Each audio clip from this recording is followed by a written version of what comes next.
Secretary of State Hillary Clinton says the internet can be a conduit for hate speech, or in the case of WikiLeaks, an outlet for publishing stolen, classified U.S. documents.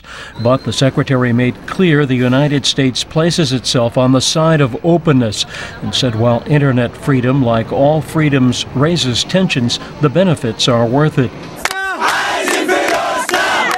The secretary spoke amid a groundswell of protests in the Middle East, propelled in part by activists using social media sites such as Twitter and Facebook.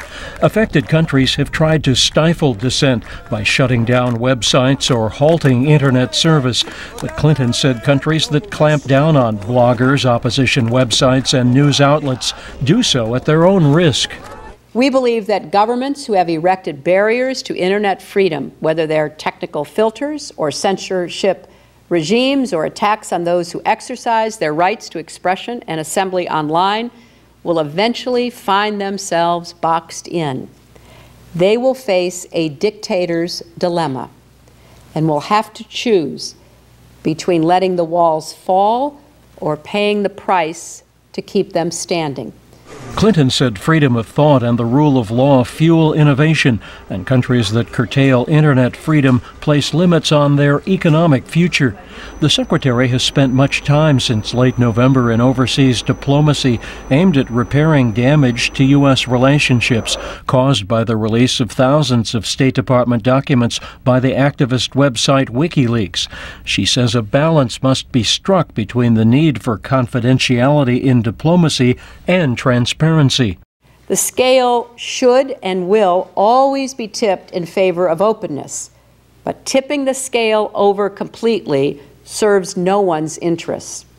Let me be clear. I said that the WikiLeaks incident began with a theft, just as if it had been executed by smuggling papers in a briefcase. The fact that WikiLeaks used the internet is not the reason we criticized its actions.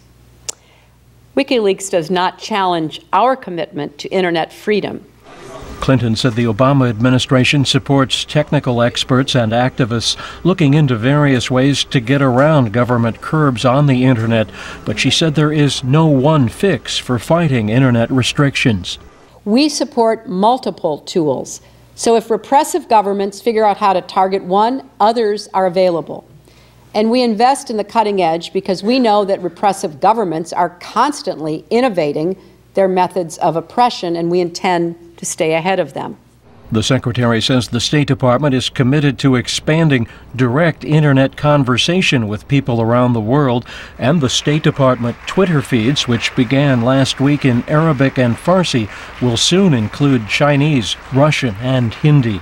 David Gollust, VOA News, the State Department.